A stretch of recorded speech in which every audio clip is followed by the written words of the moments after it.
Quando a gente pensa na queda de Jerusalém, a primeira imagem que vem à cabeça é, claro, a da invasão romana. Mas os relatos históricos de Flávio Joséfo, eles revelam uma verdade bem mais sombria. A cidade não foi só conquistada, ela se devorou. Essa é uma história de colapso interno, onde o maior inimigo não estava do lado de fora dos muros.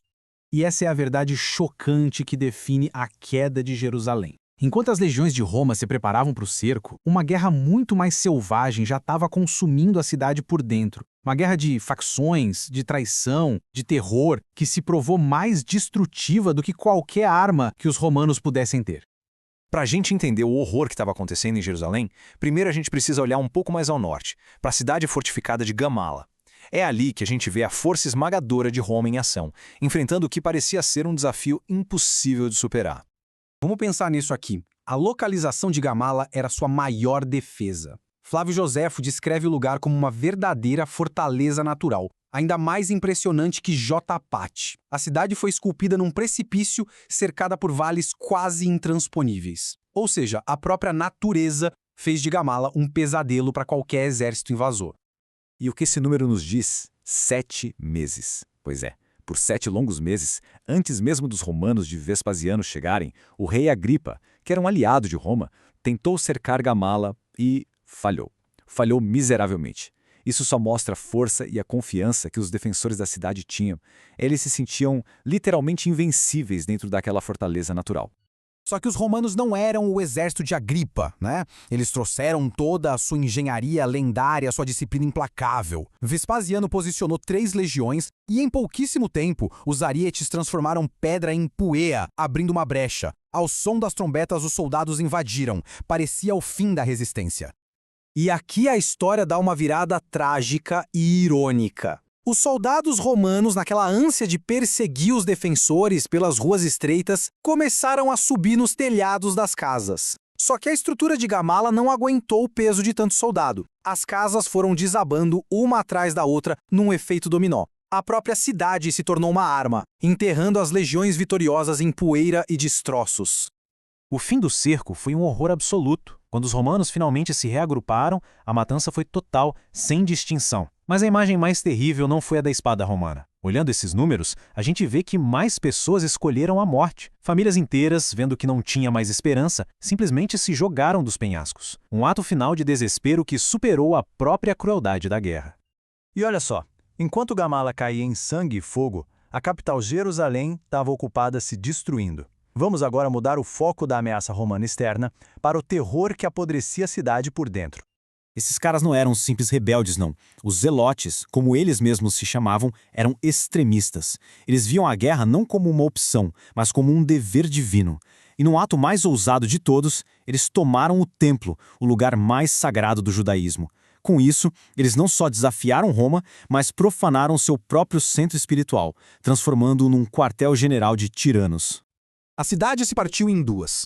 De um lado, você tinha o sumo sacerdote Anano e a liderança estabelecida, que entendiam o poder esmagador de Roma e buscavam, de alguma forma, salvar o povo. Do outro, os zelotes, movidos por um fervor que não aceitava nenhum tipo de acordo. O conflito ali já não era mais sobre tática, sabe? Era uma batalha pela alma de Jerusalém. Essa fala de Anano, dita num discurso ao povo, captura perfeitamente a agonia da situação. A luta contra Roma era para manter a liberdade, certo? Mas o que fazer quando a tirania surge de dentro, usando o mesmo argumento de liberdade para justificar atrocidades contra o seu próprio povo? É de partir o coração. E no meio desse caos todo, uma figura emerge para selar o destino da cidade: João de Giscala. A traição dele foi o gatilho que jogou Jerusalém no abismo de vez. A traição de João foi metódica, foi cruel. Ele não só mentiu, ele manipulou a fé das pessoas. Se infiltrou no círculo de confiança de Anano, fez um juramento solene de fidelidade e aí, pelas costas, passou todos os planos para os seus verdadeiros aliados, os zelotes. Foi ele quem deu a ideia de chamar os idumeus, um povo guerreiro vizinho, para salvar a cidade dos seus próprios líderes. E aí, o cenário fica quase apocalíptico. Bem no momento em que os reforços dos zelotes chegam nos portões, a natureza se enfurece. Joséfo descreve uma tempestade tão violenta que parecia um mau presságio, um sinal divino. Mas para os zelotes, aquilo era uma oportunidade. No meio da noite, encobertos pelo barulho ensurdecedor da tempestade, os zelotes cometeram um ato final de sacrilégio. Eles cerraram as trancas do templo sagrado, mas não para rezar. Fizeram isso para abrir caminho para um exército estrangeiro entrar em Jerusalém e massacrar seus compatriotas. O resultado imediato? Um banho de sangue.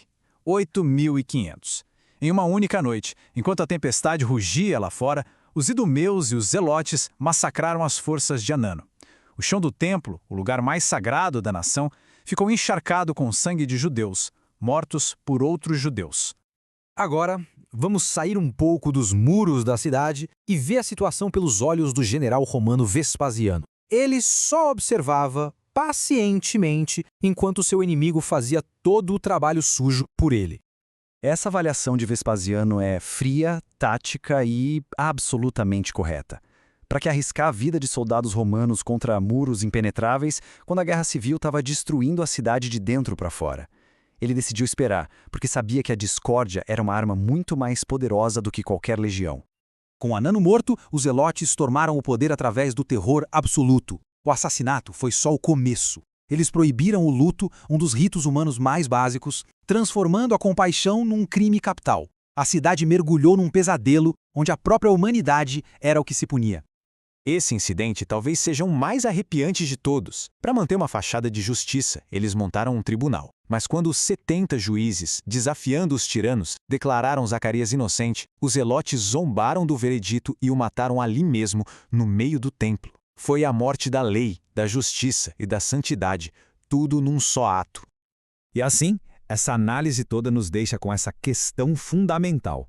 Os relatos de Joséfo pintam um quadro muito claro, não só de uma guerra contra um império, mas de uma cidade que cometeu suicídio. A tragédia de Jerusalém nos força a questionar: será que os muros mais importantes a defender não são os de pedra, mas sim aqueles que separam a civilização da barbárie dentro de nós?